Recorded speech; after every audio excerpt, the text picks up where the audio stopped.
وہ لوگ جو قرض میں ڈوبے ہوئے ہیں، قرض اتنا ہے کہ سر کے بالوں سے زیادہ ہے، اسباب ہے ہی نہیں، اب وہ ساری رات بے قراری میں گزارتا ہے، دن مشکل میں گزارتا ہے کہ یا اللہ کہاں سے لاؤں، یہ قرض کیسے لوٹاؤں۔ میں ان کو یہ حدیث سے پاک پیغام اور تحفہ کے طور پہ سنا رہا ہوں۔ میرے آقا ایک دن مسجد نبوی میں جلوہ فراز تھے، تشریف لائے تو دیکھا کہ ایک صحابی ہیں جو مسجد نبوی کے اندر بیٹھے ہیں، تو حضور کو تشویش لاحق ہوئی کہ نماز کا وقت بھی نہیں ہے، تو یہ میرا صحابی، میرا کلمہ پڑھنے والا مسجد نبوی میں کیا کر رہا ہے؟ تو میرے آقا نے فرمایا، اے ابو امامہ، نماز کا وقت بھی نہیں ہے اور تم مسجد میں بیٹھے ہو اور تمہاری پیشانی پر تفکر کے آثار ہیں، چہرے پہ یہ پریشانی کے آثار ہیں، بتاؤ نہ ذرا۔ اگر پوچھنے والے امام الانبیاء ہوں تو پھر درد سناتے ہوئے، تکلیف کے بارے میں بتاتے ہوئے انسان کو احساس ہوتا ہے، سکون ملتا ہے کہ کوئی ہے میری تسلی دینے والا، کوئی ہے جو میرے غم کا مداوع کرنے والا ہے۔ تو حضرت ابو امامہ رو پڑے، کہنے لگے بندہ نواز، روزگار ہے ہی نہیں، رزق کے معاملات مخدوش ہیں، قرض اتنا ہے کہ سر کے بالوں سے زیادہ ہے، غم ہے کہ رات کو سونے نہیں دیتے، بستر کانٹوں کا بن گیا ہے، چین نہیں ملتا، ادھر غم کھائے جا رہے ہیں، ادھر لوگوں کا قرض ہے کہ وہ دن بدن چڑھتا جا رہا ہے۔ حضور اب کہاں جاؤں؟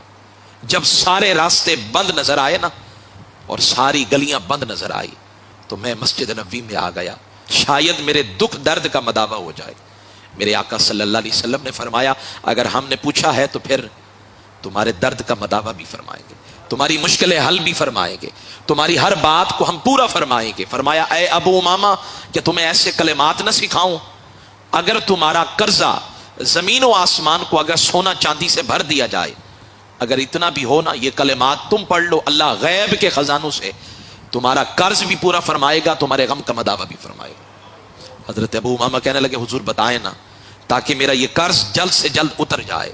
میرے آقا نے فرمایا، صبح کو اور رات کو یہ دعا پڑھا کرو، اللہم انی اعوذ بک من الہم والحزن واعوذ بک من العجز والکسل واعوذ بک من الجبن والبخل واعوذ بک من غلبۃ الدین وقہر الرجال۔ یہ جملے، یہ کلمات ہیں دعا کے۔